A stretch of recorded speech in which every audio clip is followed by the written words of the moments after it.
¿Estamos ya con el invitado? ¿Estamos ya con la entrevista? Estamos. Vamos a hablar de la formalización de implicado en el caso Factop.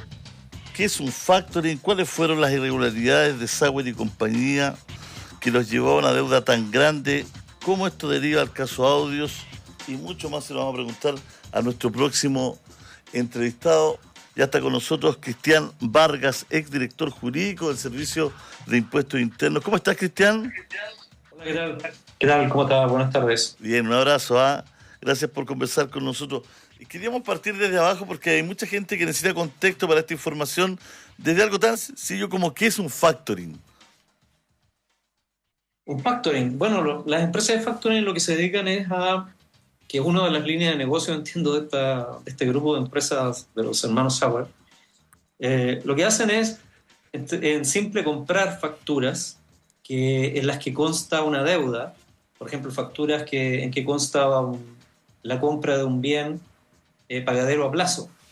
Entonces, los factoring lo que se dedican es comprarle al acreedor, a la persona que tiene esa creencia, que tiene una factura, que le deben plata, consta en esa factura, se la compran en el sentido de que le adelantan el precio adeudado de esa factura. Por ejemplo, si es una factura por 100, le adeudan 100 a una persona, entonces el factoring lo que hace es comprarle la factura, quedarse ellos como acreedores, y le adelantan el precio, pero por supuesto con un descuento. El descuento puede ser, por ejemplo, el 10%. Si la factura era por 100 lo adeudado, el factoring le paga a esa persona 90. Se quedan con 10, con la diferencia. Es como funciona un factoring normal, digamos, real. Perfecto. Bueno, esto es importante para que la gente vaya entendiendo un poquito cómo operan estos factoring. ¿Esto es legal? Pregunta mucha gente acá. Los factoring sí, los factoring son legales. O sea, hay muchas empresas y los bancos tienen líneas de negocio en ese sentido también, pero hay muchas empresas no bancarias, propiamente tales, pero que se dedican al factoraje de facturas. Pero es un negocio legal, eso es lícito, claro. ¿Y cuáles son las irregularidades entonces de los hermanos Sauer y compañía en este caso, Cristian? Sí, las irregularidades, hasta donde se conoce, digamos, lo que aparece públicamente, porque de luego no tenemos más conocimiento que eso, serían varias, no es solamente el factoraje o el factoring de facturas, algunas que pueden haber sido falsas ideológicamente, o sea, eran parte en realidad de un esquema de defraudación en que usaban facturas falsas y el negocio del factoring era más bien una apariencia, no era un negocio real. Pero de lo que se sabe no es solamente, digamos, el factoraje o hacer factoring de facturas ideológicamente falsas las que hacían estos señores Sauer y compañía, sino que habían varias líneas, entre comillas, de negocios que tenían ilícitos. Por ejemplo, defraudaban a fondos de inversión, porque fondos de inversión les prestaban dinero, les facilitaban dinero a compañías de estas personas que hoy día están siendo formalizadas, y ellos otorgaban cheques o facturas como garantía. Pero ocurre que tanto los cheques como facturas las facturas eran falsas. O sea, gran parte de esas facturas que otorgaban como en garantía de estas inversiones a fondos de inversión eran facturas de empresas de ellos mismos relacionadas o facturas por servicios o por ventas que no se habrían realizado. O sea, facturas que supuestamente eran, por decirlo así, equivalentes a dinero, porque en ellas constaba una deuda, una creencia, las daban en garantía a fondos de inversión para obtener dinero de esos fondos de inversión. Pero, no obstante, eran facturas falsas, ideológicamente falsas. Entonces, cuando querían realmente cobrar hacer valer esas garantías, esas facturas falsas, estos fondos de inversión se encontraban con que en realidad no tenían una garantía real, porque esas facturas eran falsas. Entonces, aparte de delitos tributarios que pueden haber ahí, hay desde luego delitos de estafa, entre otros, hacia estos inversionistas. Esa era una de las líneas de negocio de estas personas, negocios entre comillas, por supuesto, negocios ilícitos, ilegítimos. También se ha sabido que operaban a través de una bolsa de productos con una empresa que ellos tenían, un Factor corredora de bolsa de productos, donde también custodiaban facturas para garantizar el financiamiento de fondos de inversión, pero en realidad eran facturas falsas, ¿no? Facturas que no eran en realidad por servicios o ventas reales, sino que las emitían empresas relacionadas con ellos o personas que le emitían facturas, pero en realidad por servicios o ventas que nunca se habían realizado. Entonces, cometían estos fraudes a estos inversionistas, personas que confiaban en que se trataba de negocios reales. ¿Y con esto qué perseguían ellos, aparte de, no es cierto, que hay un fraude aquí para los inversionistas? Me imagino que si estaban en la bolsa para la fe de la gente que invierte, pero ellos ¿qué ganaban? ¿Se quedaban con dinero acá? Claro, claro, efectivamente se quedaban con dinero porque esas inversiones, en realidad, que recibían de estos fondos de inversión y otras personas, en realidad nunca iban a los fines, propósitos que sustentarían un negocio lícito y verdadero. ¿Mm? Y gran parte de su dinero se los quedaban, en definitiva. ¿Mm? ¿Y dónde O le sea, pe- quedaban una experiencia de confiabilidad y de solvencia con estas garantías, con estas supuestas facturas en las que constaban créditos, pero que eran créditos irreales, ficticios. ¿Mm?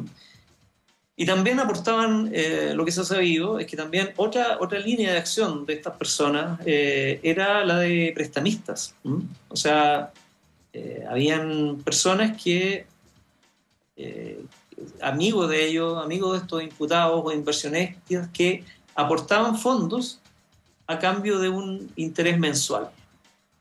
Y esas personas, muchos de ellos también fueron defraudados porque, en definitiva, esos dineros nunca los pudieron recuperar. Ahí habían personas incluso de confianza de ellos, pertenecientes, según entiendo, por ejemplo, a la comunidad judía de la cual ellos formaban parte, que se vieron defraudados también. ¿Mm? ¿Y cómo entra aquí impuesto interno? Perdón, no le escuché ¿Cómo bien. entra a tallar aquí impuestos internos? ¿Cómo también se defrauda impuesto interno en esta pasada? Interno se entera del fraude, mire, es lo que yo vi en la prensa, es que Impuestos Internos se enteró también de esto por la prensa, ¿ah? O sea, por una querella que habría presentado hace el año pasado un fondo británico, un fondo de inversión británico defraudado por los hermanos Sauer, controladores de facto, por estafa y falsificación por mucho dinero, digamos, más de 55 millones de dólares. Entonces, a partir de eso, eso fue como a mediados del año 2023, Impuestos Internos solicitó al Ministerio Público la carpeta investigativa de esos delitos comunes, que no son tributarios, digamos, para analizar si es que, conjuntamente con delitos comunes como el delito de estafa, lavado de activos y otros que pudieran ahí haberse cometido, configurarse, estaban también delitos tributarios. Y sí, efectivamente, habían delitos tributarios, porque se ha sabido que entre los años 2021 y 2023, estas empresas de los señores Sauer, de los hermanos Sauer y otros asociados, habrían emitido una cantidad enorme de facturas, más de 9.000 facturas falsas o casi 10.000 facturas falsas, para cometer estos otros ilícitos, por un total de casi 13.000 millones de pesos. Entonces, a raíz de ese análisis, de esa investigación, de esa recopilación de antecedentes que hizo el Servicio de Impuestos Internos, se querellaron también por delitos tributarios, porque entre los delitos tributarios está precisamente la facilitación maliciosa de facturas y otros documentos tributarios con el objeto de cometer o posibilitar la comisión de delitos tributarios. ¿Hay aquí una caja opaca donde se puedan hacer todas estas movidas de las que está hablando usted sin que se dé cuenta, o falta fiscalización en estos casos? Mire, yo creo que lo hemos dicho otras veces, yo creo que hay un déficit en la institucionalidad chilena, de persecutoria, me refiero, de persecución de delitos económicos, sobre todo de estos delitos que se han venido a denominar como de cuello y corbata, ¿ah? O de cuello blanco,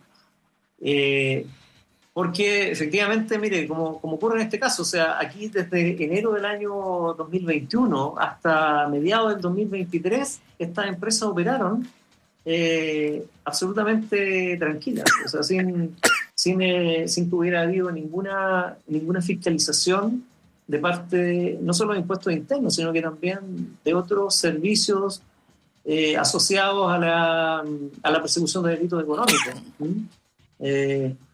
Entonces, yo creo que hay un gran déficit. Esto demuestra una vez más que falta inteligencia en materia de delitos económicos y tributarios, precisamente para tratar de prevenir, cuando hay alerta, de poder detectar a tiempo estos fraudes y que no se generen perjuicios fiscales tan grandes como el que aparece en la propia querella de impuestos internos. O sea, más de casi 13.000 millones es una cantidad importante de dinero que en definitiva se quita a las arcas fiscales. Bueno, es complejo a veces ir a lo particular del caso, porque claro, las triquiñuelas, las pillerías o toda la viveza, de cierta forma, ¿no es cierto?, hay que tener un conocimiento para hacerla, ¿no? No es llegar porque además, al parecer ellos lo hicieron mucho tiempo. Fueron dando vueltas a esta factura desde hace mucho tiempo. De hecho, había multas en el servicio que después ellos, de mala forma, conseguían la forma de no pagarlas, ¿no? De eso se tratan los audios, de hecho. Sí, efectivamente hay un caso de uno de estos señores Sauer, de uno de estos hermanos Sauer, que entiendo que la Fiscalía aún está investigando. Un caso en que se dejó sin efecto una multa, o sea, una liquidación de impuestos, en realidad, un giro de impuestos, además de multas, intereses, se dejaron sin efecto, sin que esté claro hasta la fecha cuál sería la causa, la razón legal para dejar sin efecto esa liquidación. Eso no está claro, sobre todo porque primero hubo una resolución del Servicio de Impuestos Internos de la Dirección Regional de Santiago Oriente en que no dio lugar a la solicitud de este señor Sauer de dejar sin efecto esa liquidación de impuestos, y luego a continuación, un mes más tarde, hay otra resolución en sentido contrario, o sea que sí le da lugar a dejar sin efecto esa liquidación. Entonces, hasta la fecha no están claras cuáles son las razones que pudo haber tenido el servicio para dejar sin efecto, o sea, para tomar dos decisiones contradictorias con tan poca diferencia de tiempo, y cuál sería la razón, la justificación desde el punto de vista legal para hacerlo. Así es. Bueno, ¿qué es lo que podríamos esperar de esta formalización a su juicio, Cristian? Bueno, mire, yo creo que en esta investigación, la formalización lo que hace es precisamente formalizar, entre comillas, la investigación. Lo que antes era una investigación que no tenía todavía una fecha, un tiempo, un plazo para hacerla. Ahora se fija un plazo para hacerla con la formalización, y además se dan a conocer cuáles son los delitos que se imputan a estas personas. Entonces, por eso que es importante, que hay delitos de estafa, delitos de lavado de activos, delitos también relacionados con la infracción a la legislación bancaria, y también hay delitos tributarios. Bueno, vamos a tratar de escuchar un poquito también la formalización. Se está efectuando ahora, vamos a conectar un poquito al Poder Judicial. Muchas gracias, Cristian, por lo que nos ha entregado. Muchas gracias por la información. Gracias por invitarme. No, un abrazo. Motivada por la idea de invertir. Vamos de inmediato, estamos en vivo, en directo, en la formalización. Seguro y altamente rentable en una empresa consolidada en la que solo podían invertir familiares y amigos muy cercanos, y con una garantía asegurada del 1% mensual, en el que se entregaba una garantía en cheques y adicionalmente se suscribía un contrato mercantil, la víctima decide invertir. Así las cosas, los imputados a través del Factoring FacTop captaron de la víctima a título de inversión la suma total de 153 millones de pesos aproximadamente.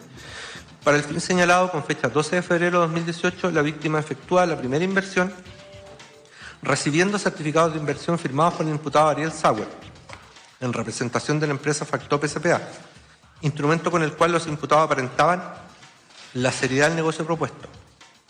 En el mes de enero de 2023, la víctima solicitó a los imputados la devolución del monto total invertido hasta esa fecha, sin que dicha devolución se haya materializado. Los imputados habían hecho entrega de un cheque a la víctima por la suma invertida, sin embargo, al momento de cobrarlo, fue protestado por disconformidad de firma. Perdón.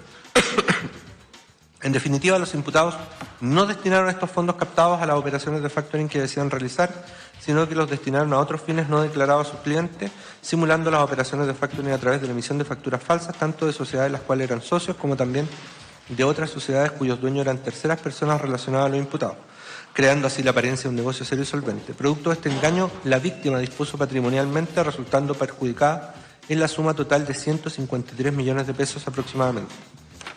11. Ana María Romanov Uxa. Entre los años 2016 a 2023, producto de la relación de amistad y confianza que mantenía con el imputado Alberto Sauer, y motivada por los comentarios de este acerca de lo seguro y altamente rentable del negocio, que era una empresa, entre comillas, cerrada, en la que se seleccionaba a los inversionistas y con una garantía asegurada del 1% mensual, la víctima decidió invertir. Así las cosas, los imputados a través del Factoring Factop captaron de la víctima a título de inversión la suma total de 92 millones de pesos. Para el fin señalado, con fecha 2 de agosto de 2016, la víctima suscribió un contrato de cuenta corriente mercantil con la empresa Factop, instrumento con el cual los imputados aparentaban la seriedad del negocio propuesto. En el mes de julio de 2023, la víctima solicitó a los imputados la devolución del monto total invertido hasta esa fecha, sin que dicha devolución se haya materializado. Los imputados habían hecho entrega de 9 cheques a la víctima por la suma invertida. Sin embargo, al momento de cobrarlos, fueron protestados por orden de no pago por incumplimiento de contrato. En definitiva, los imputados no destinaron estos fondos captados a las operaciones de factoring que desean realizar, sino que los destinaron a otros fines no declarados a sus clientes, simulando las operaciones de factoring a través de la emisión de facturas falsas, tanto de sociedades las cuales eran socios, como también de otras sociedades cuyos dueños eran terceras personas relacionadas a los imputados, creando así la apariencia de un negocio serio y solvente. Producto de este engaño, la víctima dispuso patrimonialmente, resultando perjudicada en la suma total de 92 millones de pesos. Número 12. Daniel Seltzer Freumodi. Entre los años 2015 a 2023, producto de la relación de amistad que lo unía desde el colegio con el imputado Ariel Sauer, sumado a recomendaciones de terceras personas y a los supuestos buenos resultados que el imputado decía tener con el negocio, y la oferta de un interés asegurado del 1% en promedio, la víctima decide invertir. Así las cosas, los imputados a través del Factoring Factop captaron de la víctima a título de inversión la suma total de 25 millones de pesos. En el mes de julio de 2025, esta víctima solicitó a los imputados la devolución del monto invertido hasta esa fecha, sin que dicha devolución se haya materializado. Los imputados le habían hecho entrega de varios cheques a la víctima por la suma invertida. Sin embargo, al momento de cobrarlos fueron protestados por firma disconforme y falta de fondos. En definitiva, los imputados no destinaron estos fondos captados a las operaciones de factoring que desean realizar, sino que los destinaron a otros fines no declarados a sus clientes, simulando las operaciones de factoring a través de la emisión de facturas falsas, tanto de sociedades las cuales eran socios, como también de otras sociedades cuyos dueños eran terceras personas relacionadas a los imputados, creando así la apariencia de un negocio serio y solvente. Producto de este engaño, esta víctima dispuso patrimonialmente, resultando perjudicada en la suma de 22 millones de pesos.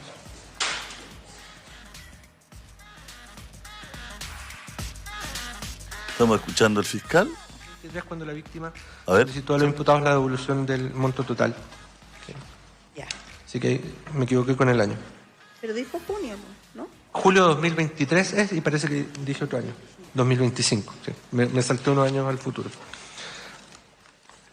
13. En el caso de las víctimas José Reininger Kanarienvogel y Rafael Fischer Eisenreich, entre los años 2012 a 2023, producto de la relación de amistad y confianza que los unía con el imputado Alberto Sauer y motivados por los comentarios de este acerca de lo seguro y altamente rentable del negocio, las víctimas aceptan invertir en representación de su sociedad de inversiones Jora Limitada en el Factoring Factop, a cambio de una rentabilidad mensual del 0,5%, respecto del cual podrían decidir entre retirar la inversión con el interés asegurado, solicitar el pago del interés manteniendo el capital invertido por un nuevo plazo, o capitalizar también este interés, invirtiéndolo por un nuevo plazo, junto con el capital social, sin perjuicio que podría solicitar en cualquier momento el rescate del capital invertido y los intereses devengados. Así las cosas, los imputados a través del Factoring Factop captaron de la sociedad de inversiones Jora Limitada, de la cual son representantes legales las víctimas, la suma total de 1.800 millones de pesos a título de inversión. En el mes de junio de 2023, ante los rumores sobre la solidez financiera de Factop, Las víctimas solicitaron el rescate del monto total invertido hasta esa fecha sin que dicha devolución se haya materializado. En definitiva, los imputados no destinaron los fondos captados a las operaciones de factoring que decían realizar, sino que los destinaron a otros fines no declarados a sus clientes, simulando las operaciones de factoring a través de la emisión de facturas falsas. Bueno, ahí ya está entrando en materia el fiscal, claramente mostrando lo que se está acusando, ¿no? Tratando de informar así a la jueza. Estamos en directo, ¿no? Esto está ocurriendo en este instante. Vamos a ir a las noticias, pero volvemos de inmediato.